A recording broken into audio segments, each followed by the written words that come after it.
we initially planned this week's episode, we thought we were coming out of lockdown, and that's proven not to be the case. So we've had to rejig our title for the week's show, which is called Reflections on the Lockdown So Far. So over to our much more fit and healthy Casey to tell us more about this week's show. The trying to be fit and healthy, Casey. Good evening, everyone. Thank you so much for joining us. You know, Heraclitus said the only thing that is constant is change. And we have seen so much change in 2020. In fact, we've seen so much change this week. Whenever we talk about 2020 and years to come, I can promise you that the word normal will not enter any conversation. But to all intents and purposes, after 6 months in lockdown, we're trying to return to a sense of normality. Many people are still working from home, but the majority of shops and businesses have reopened. And most importantly, for a lot of parents, the children are back at school.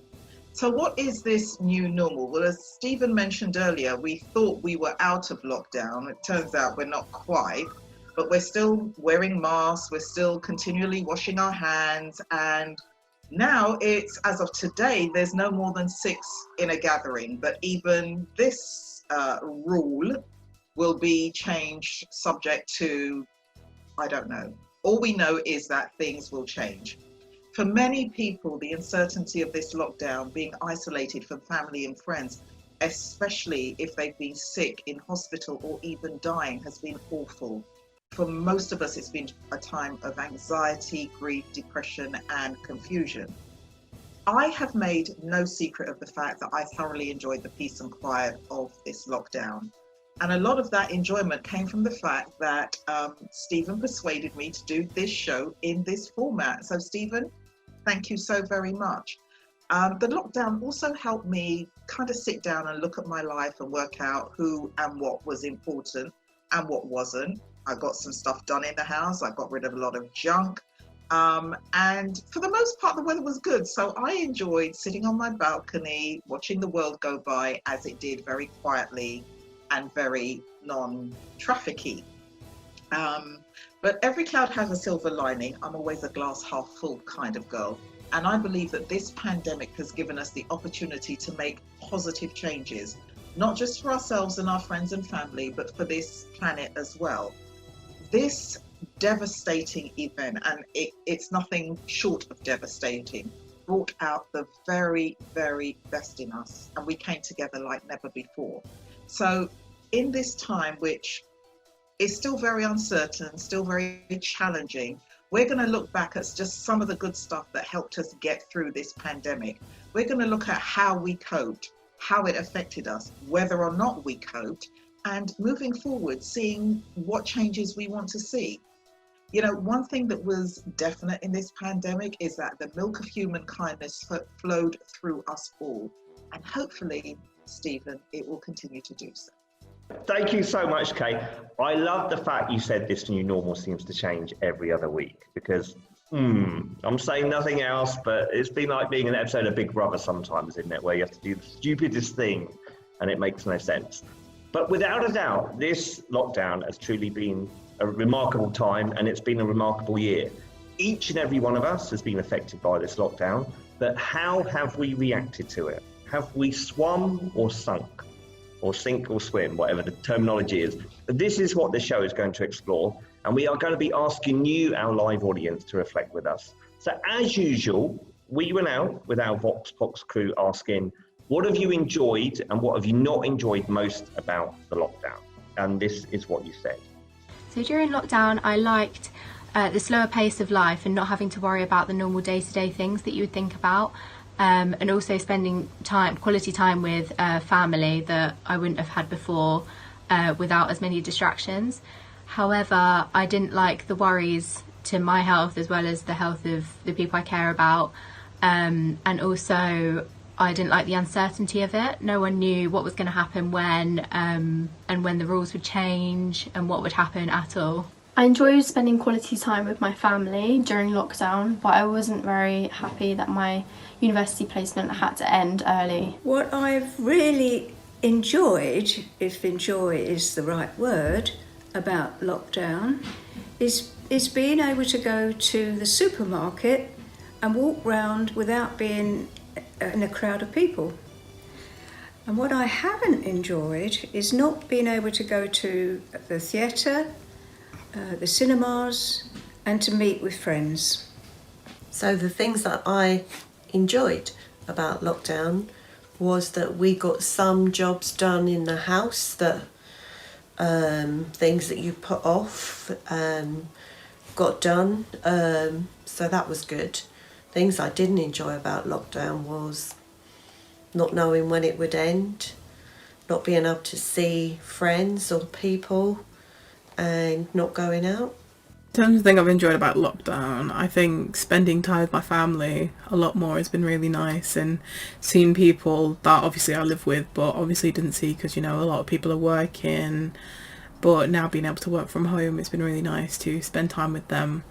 On the flip side of that though, anyone outside of my social bubble, so family further afield that I don't live with, or my friends, I've not been able to see them, and it's been really stressful and upsetting not being able to see them, so I think that's been the worst part of lockdown. So the threat of death, which is quite dramatic, isn't it? We've all been faced with our mortality. Has it made us start living more? The slower pace of living, a disruption to routine. We're off the treadmill. It's given us a chance to catch our breath.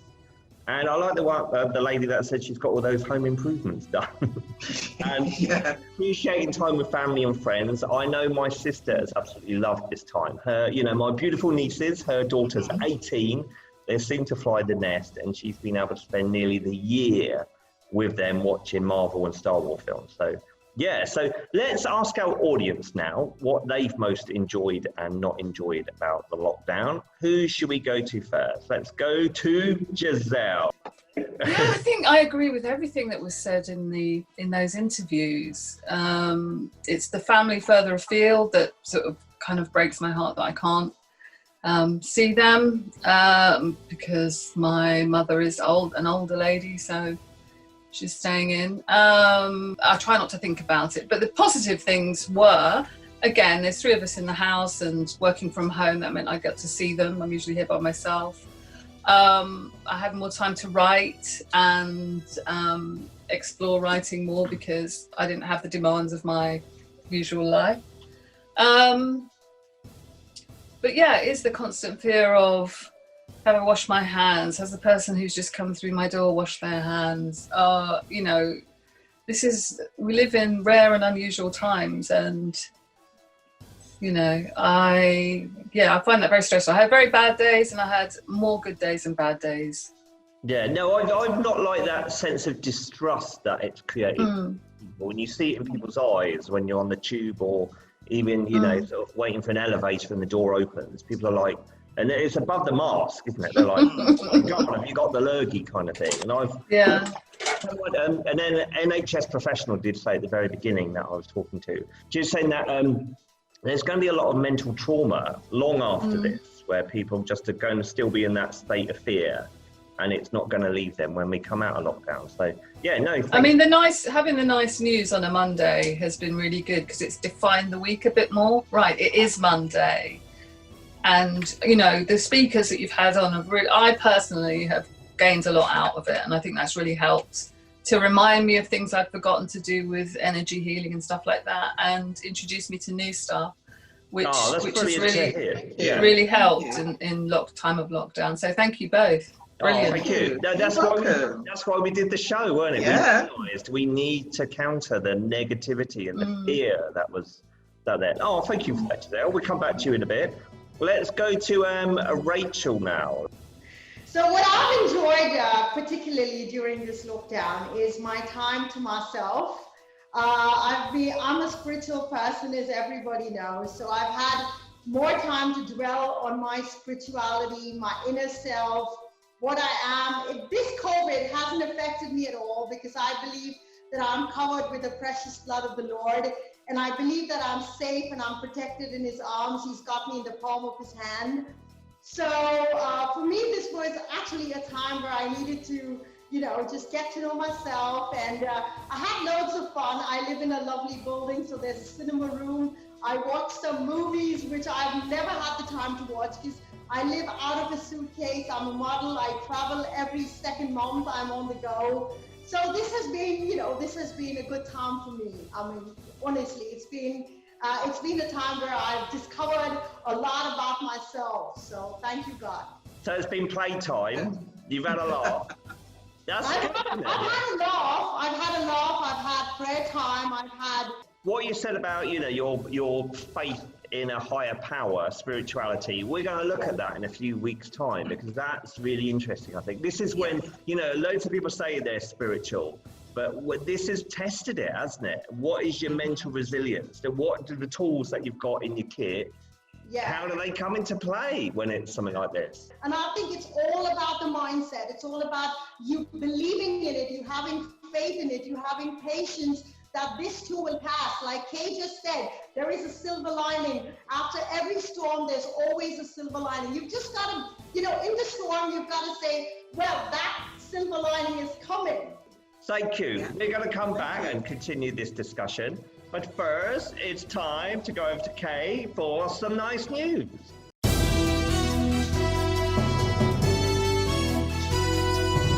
Well, we look at the things that we did and didn't do during the lockdown. And I think I speak for all of us when I say we ate too much. We all ate too much. And we shopped until we dropped. Maybe not literally, but certainly figuratively. Takeaways accounted for 24% of the things that we bought during the lockdown. The UK population gained weight over the lockdown. Full disclosure, so did I. But before you start thinking about investing in a new and larger wardrobe, a company is giving us all a chance to get rid of what I've just called those COVID pounds. Total Shape is an online health and fitness platform and is looking to test the effectiveness of the most popular diet and fitness plans. They're running a competition where they select 4 people to lose their lockdown weight. It's a 12-week program, and participants will have to track their progress via video diaries and blogs and social media posting. There is a guaranteed prize of £6,000 and an additional £4,000 available in milestone bonuses. And of course, we will provide you with the link. And before you ask, yes, I have already signed up. When we weren't eating, we were shopping. Sadly, there's no Total Shape type program for the stuff that we bought that we're probably never going to use. We may well have saved money by not going out, but despite some retailers raising their prices, many of us did our level best to keep the economy going by ordering stuff. And I mean a lot of stuff. £40 billion worth, according to Barclays Payments, and we spent that on what they call dispensable items. What's that, I hear you ask? Well, it's just something we buy to make us feel good. We're in lockdown, we ain't got nothing else to do, let's just buy stuff. On average, we spent about £770 each, but this was the thing I found really surprising. Men spent twice as much money as women did during the lockdown. So what did we spend this money on? Summer clothes for one. Within the first month of the lockdown, we'd spent about £400 per person, which is kind of strange considering that we couldn't go anywhere. But anyway, that's the clothes. We bought lots of plants, in particular tomato plants. Not quite sure how they fared during the lockdown, but that's a story for another day. Of course, exercise equipment, keep fit gear, all that stuff, we blew a hell of a lot of money on. Men spent 3 times as much money as women trying to achieve that body beautiful. So Stephen, I want to see your 6-pack at the end of this show. In the quest for the perfect banana bread and sourdough loaves, we bought enough professional baking equipment to sponsor Bake Off well into the next decade. And what about learning something? We all said, we're not coming out of this lockdown unless we learn something, whether it's playing an instrument, painting, making our own clothes. We all said we were going to do something. Now, I know somebody who actually bought a piano. Yes, an actual piano. And the piano came at a special price with X number of piano lessons thrown in. But I don't think the person who bought the piano kind of twigged that because of the lockdown, you weren't getting face-to-face piano lessons, that the lessons were going to come via remotely, like YouTube. So it was like, yeah, buy the piano, here's the YouTube channel. Needless to say, the piano remains unplayed. Now, full disclosure, and I thought I had it here with me, but I don't. I'm going to run and get it before Stephen asks. I bought some of those dispensable items. I bought a jade fade roller, which I do use. I wanted to buy some weights, but did you see how expensive weights got during the lockdown? It was like I was buying a small country. I also bought a big bag of candle wax. In my spare time, I create candles. I bought a big bag of candle wax to complete the candles, but I haven't yet opened the bag of candle wax. So when I get that done, Stephen's actually set me a challenge. He's like, right, next week we want to see a candle. So I will show you one of my homemade ones. You've got some tech stories, haven't you, Kay? About Yes, I have. Yeah, you know, working from home, that's been one of the good things about the lockdown. As I mentioned earlier in the program, a lot of people still haven't gone back to work. And I know a lot of companies are telling their employees they don't need to go back to work till next year. And some, like Facebook and YouTube, are saying, you don't ever want to come into the office again, that's good. But if you're working from home, you're probably doing what we're doing this evening, which is Zooming, or you're teaming, or you're hangouting, or you're Skyping. Whatever it is, video sharing platforms are now as much a part of our everyday lives as our phones. And because we kind of got thrown in the deep end, you know, a load of people have gone on YouTube and said, here's some videos to look your absolute best. So am I ready for my close-up, Mr. DeMille, kind of stuff. But we've often joked on this show that it's live and anything can happen. And it has. Those of you may remember that I was late for our very first show because I'd logged into the wrong Zoom link. And on another show, I suddenly disappeared from the screen because I got a notification that my laptop battery was dying and I had to lean over and plug it in. So I kind of did this. Yeah. But the good thing is, I'm not the only person who's messed up on Zoom calls. Some people have been caught out sleeping, some are on the toilet, or they're wearing their pajama bottoms and fluffy slippers while up top they're all suited and booted. Now, the guy in the next clip actually forgot that he attended a meeting wearing his skivvies. When the meeting was finished, he got up, had a stretch, scratched his bum a bit. All the time, the camera was still on. So his colleagues got a really good giggle and a bit of an eyeful. Luckily, one of them called him and kind of said, you know, you left the camera on. And he literally ran, but not before giving his employer, his colleagues some laughs. And we know that a lot of lessons were done during Zoom as well. And in another clip that we're going to share, the students were so busy dancing to a Megan Thee Stallion song that they didn't realize that their teacher had joined them. Needless to say, Stephen, she was not impressed. But it was funny though. What? Sit your asses down. Sit down. Oh my. I don't know who you thought your teacher was. The teacher? But I ain't the one. Now you try that mess one more time. No, ma'am. Yes, ma'am. Yes, ma'am. No, ma'am. Yes, Katrina, ma'am. go. Yep, I've got to say, I've pretty much become Mr. Zoom during this lockdown. I was using it before, but now I seem to spend half my life on it. And we ourselves had our own Zoom fiasco on last week's live show. When we went to go live to our floor manager, Declan, and he thought he got away with this without comment. Let's just say he wasn't exactly prepared for that. And just in case any of you missed it, let me show you now. Are you there, Declan? Are you going to be visible?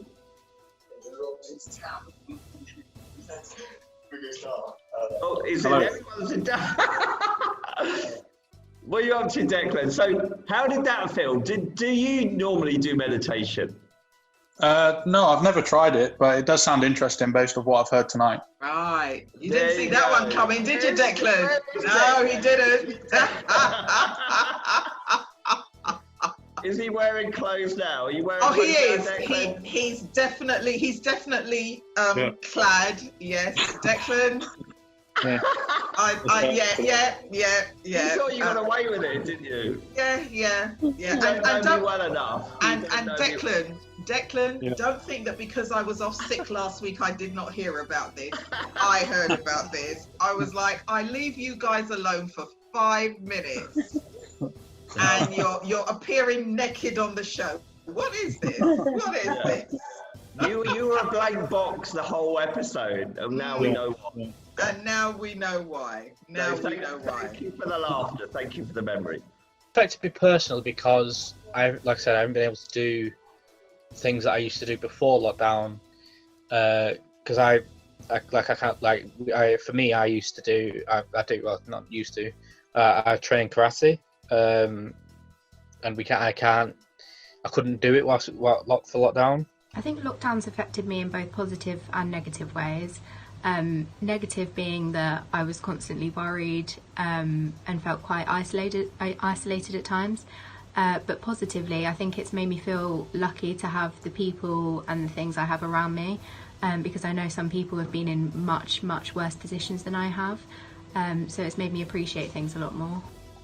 So I'm a uni student, so I had to everything changed. So I couldn't go to the library, uni was closed, everything went online, and I had to take my exams online. So it was a really weird time, and in that way, it did really affect me because, I had to change my whole, routine to something else.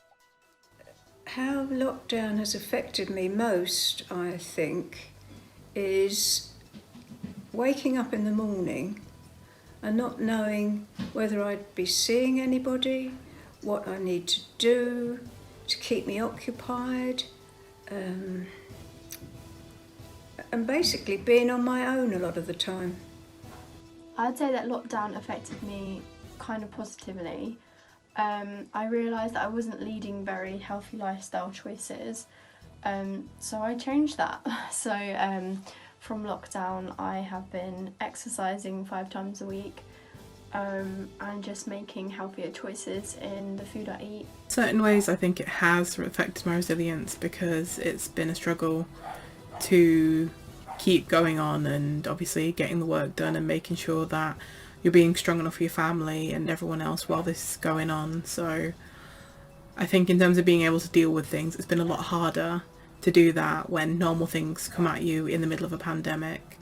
So yeah, I guess, yeah. I think I've definitely built up a stronger sense of resilience because ways that I would normally have coped with difficult things I haven't been able to do. So for example, going to see friends and just distracting myself, I haven't been able to do that. So having to build up different coping strategies, I think, has definitely helped me build up my resilience. Obviously, whilst lockdown's been last lockdown has been on, I've tried to look for a job, and I've just been able to get my head down and apply to loads of jobs rather than being able to pick out, I can only apply for so many. Because of lockdown, I've been able to just keep going and not necessarily care about the response, but be able to not really dwell on everything as much. And I think that's what's helped. So it's made me just be more calm in stressful situations. So it's forced me to just, when something's really stressful, and of course with the whole lockdown and coronavirus, it was really worrying, and it made me quite anxious, but I forced myself to just, deal with it and remain calm and just not let it overtake me and let the panic overtake. So that was our people there telling us how they reacted. Yeah, I've got to say, I said this at the very start of this, where I'm a happiness coach. I knew that this situation was going to amplify and make obvious any underlying negative mental health conditions, and any fear or worry that has shown up, then that's your default. And that's no surprise if you spend your life absorbing a lot of the news and the media that's all negative. So yeah, and it's interesting that how do we overcome this? This is what this show has been about, and what many of our guests have mentioned, and what some people said on this that, you know, this Vox box here, it's gratitude and appreciation. It's consciously shifting your mental focus and focusing on the best in your life, not the worst, or doing beneficial exercises to, you know, occupy your mind, such as exercise. It's been a time where many people have had to truly face themselves, devoid of distractions. But have you liked what you've seen? So let's ask our audience now. Let's go to Giselle again. So if the lockdown has thrown a mirror up to you, how have you found it? I think during lockdown, I decided that to put myself first, and that sounds strange because really I'm worrying about other people. But yeah, I did do some meditations and some of the hypnotherapy that you talked about, and I just thought, you know, you can't be giving out to everybody else. You have to now bring some of that energy back to yourself. So, I mean, I was one of those people who planted tomato seeds from a tomato, and it was kind of nice because everything that I put into the tomatoes, I got back out. So it was, you know, and I haven't grown anything to eat for years and years. So I always missed the window. But of course, you know, we had that amazing April, so I could grow things on my windowsill. But yeah, I've got like, so that's something that I'm gonna, that was nice because what I gave to those plants, they gave back. Human beings, not so much. Okay, but you did all right with the tomatoes. What about, was there any aspects of yourself that's been flagged up that you were a bit uncomfortable with, or a bit like, I thought I'd be better there? Just that, really. Just saying to being a person that doesn't say yes to everything and to everyone. Yeah, that's harder than saying yeah. Saying no is harder than saying yes. But you've learned that over this lockdown. But I've learned that, yeah. I've learned boundaries more. But Giselle, you know, on the show, on previous shows, I have often mentioned that old African saying, how you cannot feed people from an empty bowl. Exactly. And you have to, but you know, we and especially as women, we are taught that, you know, your role is to give.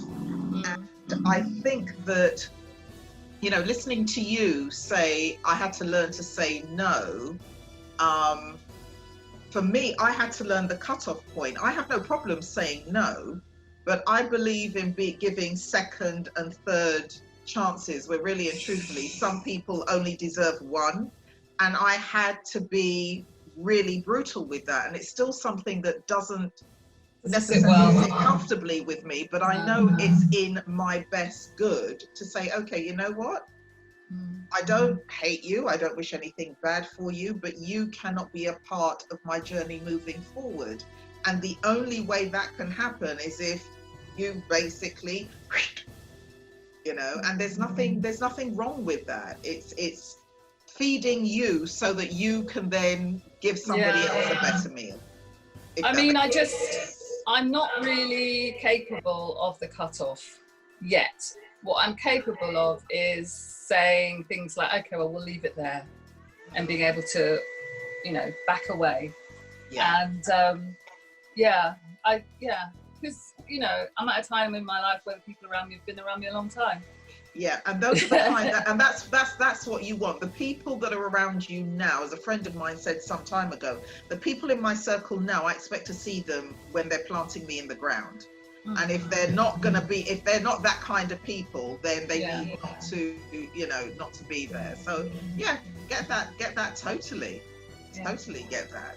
No, thank you, Giselle. That's really good. Let's ask Rachel then very quickly. That I needed my own space, my own time, my time with God, my my own being as a terrapin, to emerge and to become a better version of myself. Very best we could hope for all of us, isn't it? Oh, that's brilliant, Rachel. Thanks for that. So it's time to go to Kay now for some more nice news.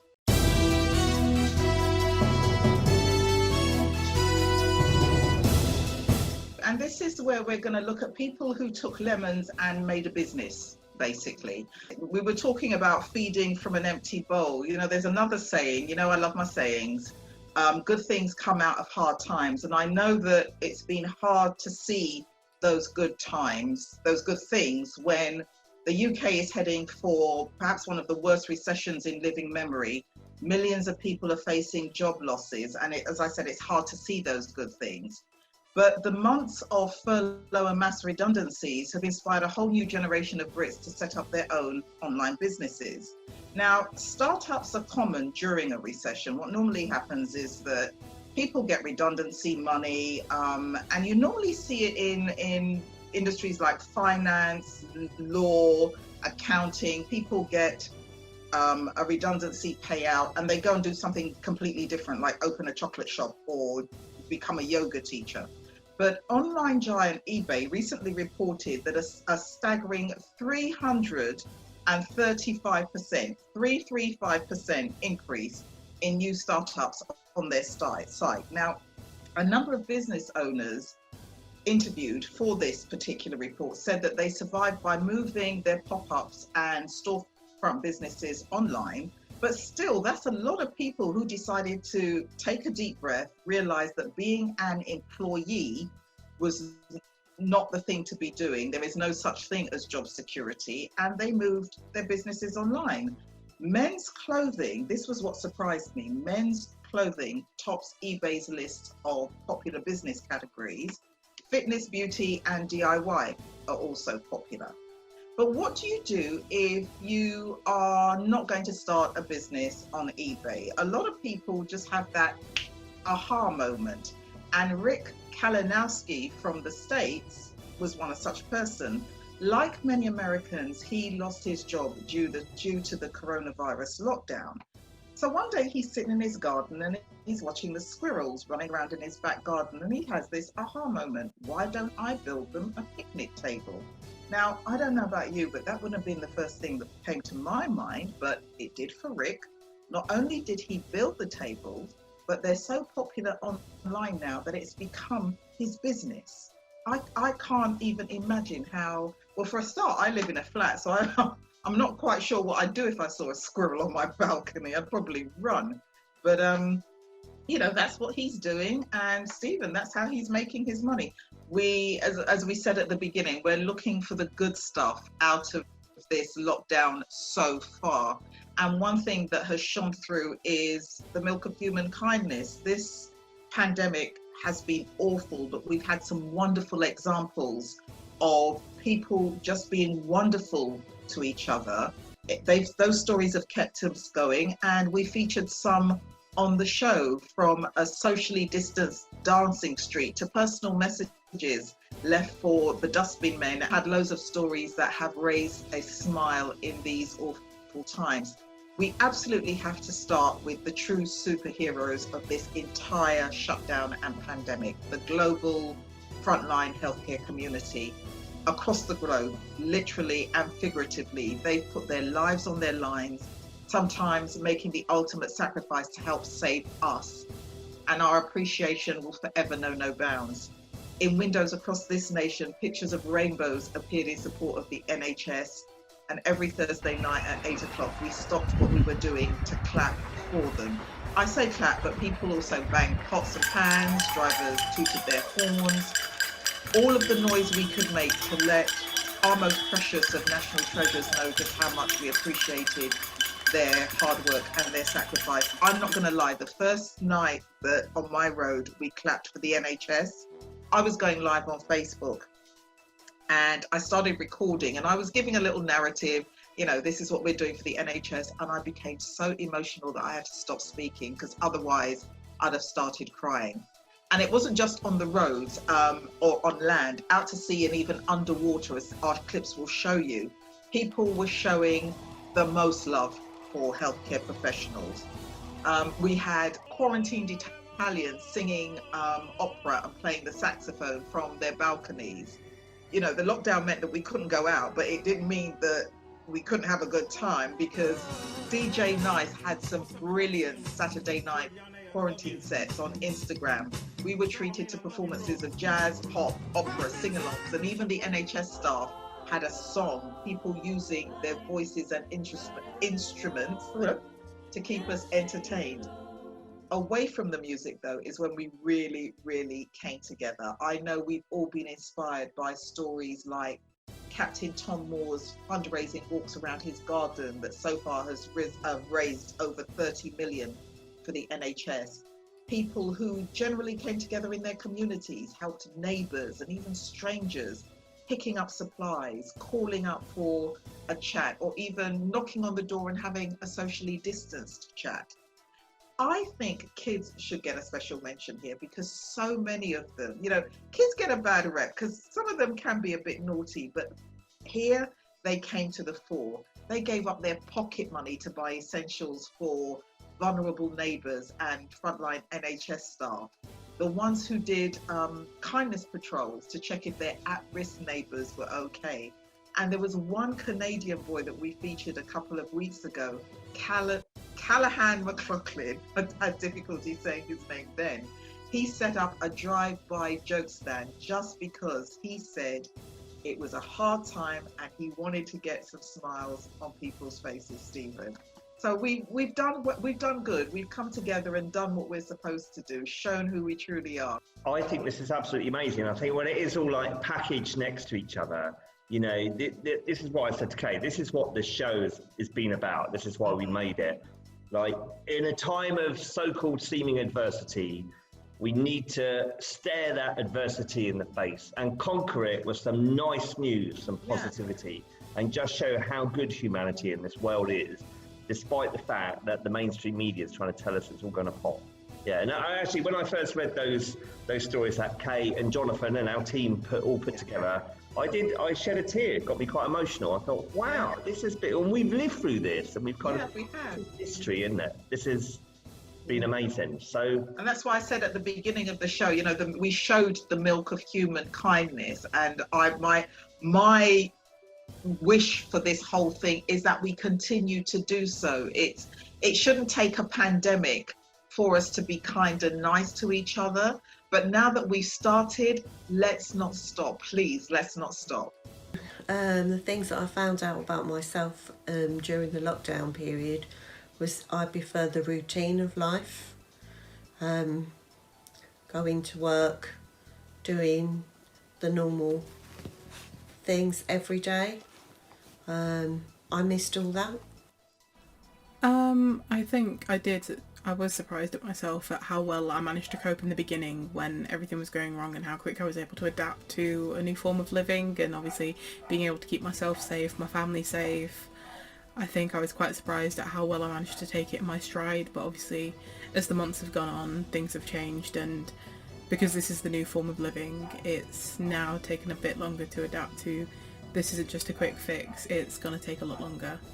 I always thought I hated exercise, but I think I just wasn't finding the right exercise for me. So during lockdown, I found that home workouts are really effective for me, and that's kind of changed my perspective on working out. I think what surprised me the most was how much I struggled with not having anything to do, because normally I would actually quite like not having anything to do and I'd be quite happy to just sit and watch Netflix for the day. But having to do that day in, day out, I really struggled with. And missed being busy. Unfortunately, it's taken a pandemic for people to finally realise that watching Netflix and all these box sets isn't really living. There's much more to do. But let's ask some of our crew.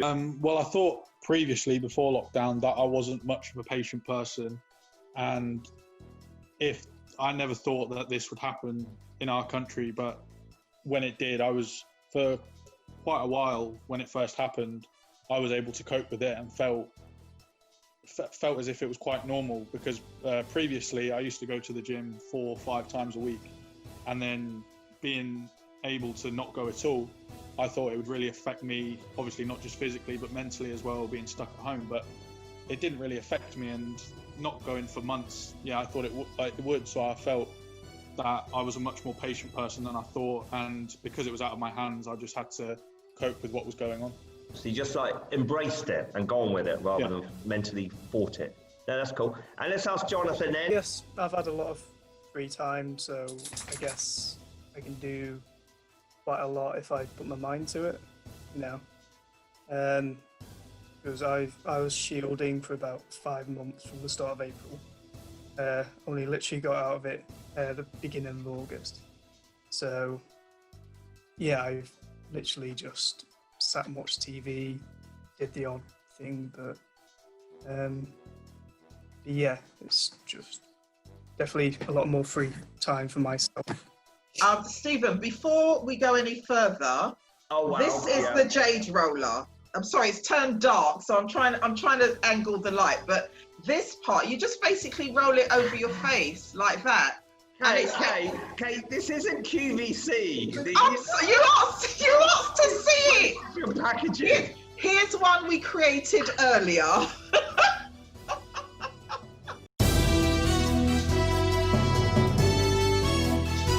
Okay, you've got some final bits of noise news for us. A final one, and this one we're going to hand over to Mother Nature, because during the lockdown, you know, many people, myself included, I actually said perhaps COVID was a way of the planet saying to us, I've had enough of you messing up my house, so I need you to sit down and be quiet while I have a tidy.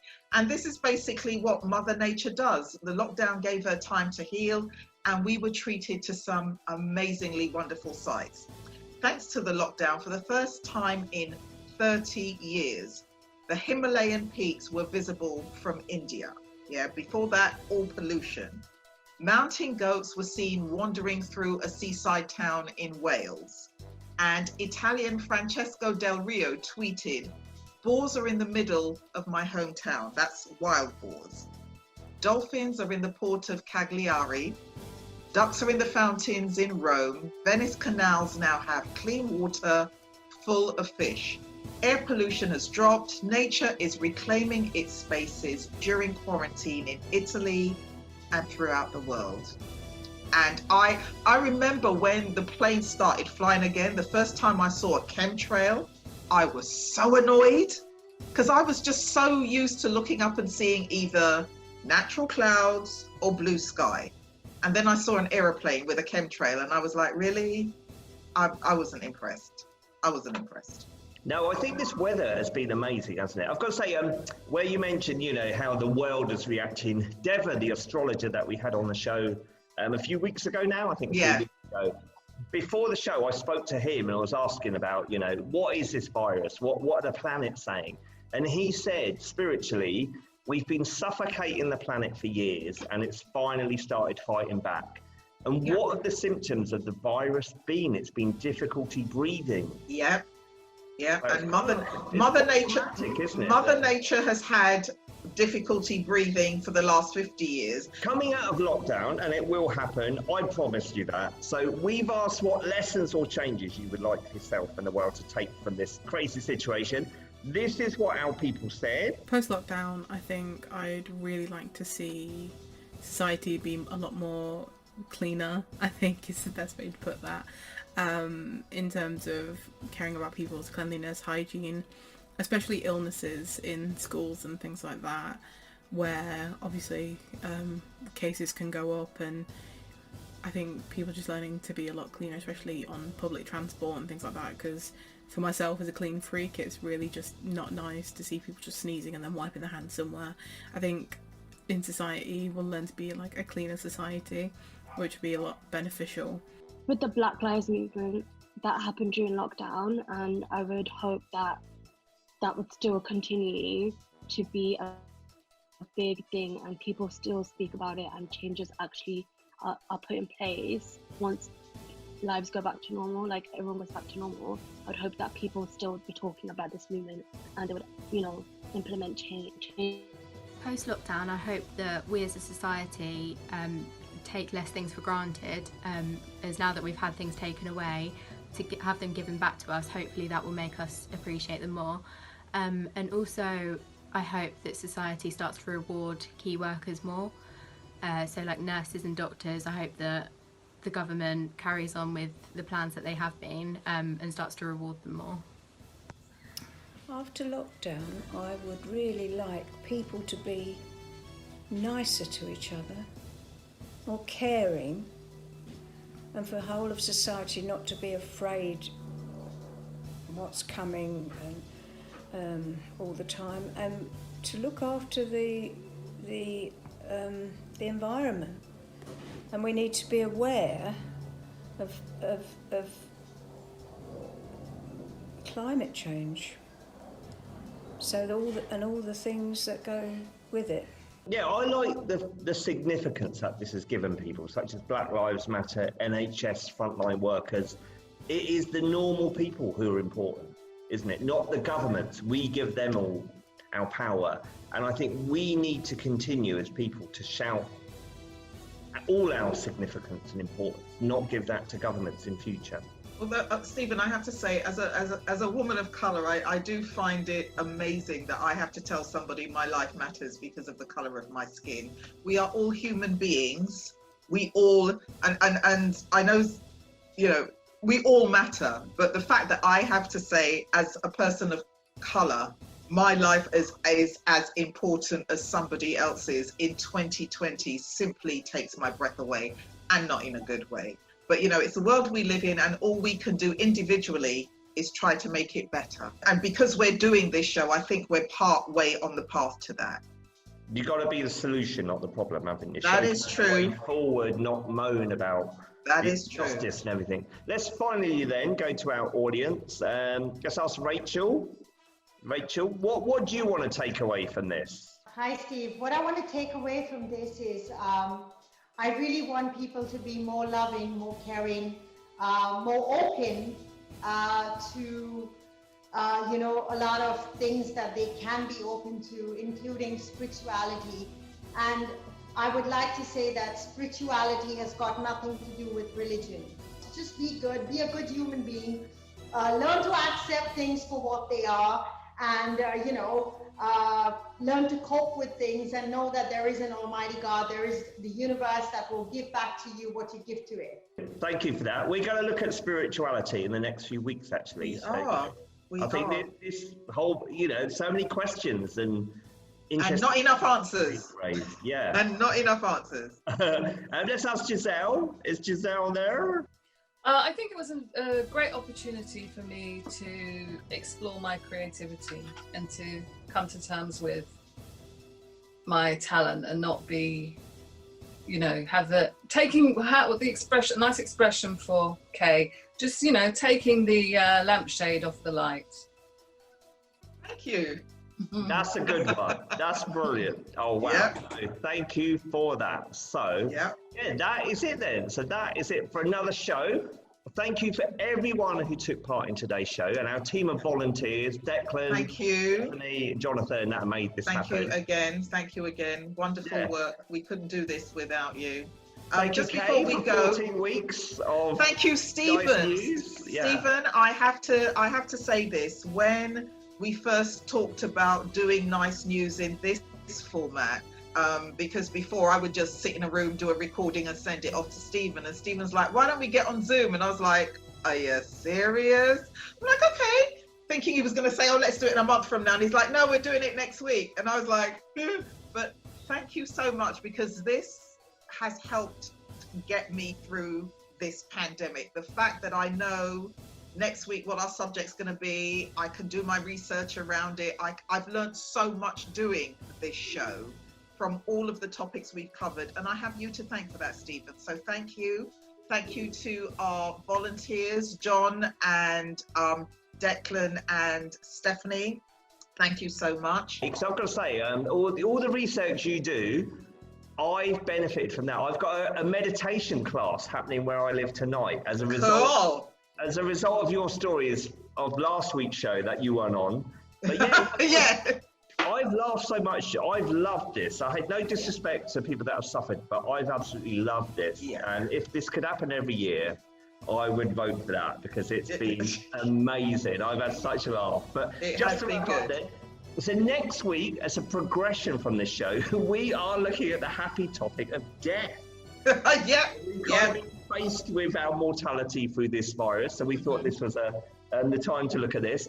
So we're going to be asking, why are we so afraid of it? What is it really, and how can we embrace it to use it to our advantage? None of us are getting out of this alive. No, we're not. And we're also going to look at how other cultures see death. In the Western world, we kind of see death as this very sad thing to mourn, whereas in a lot of native cultures, death is to be celebrated. It's like, you know, you're getting an upgrade. You ain't got to live this life anymore. And I'll put all our stuff below. Email us, message us, blah blah blah. You know the score.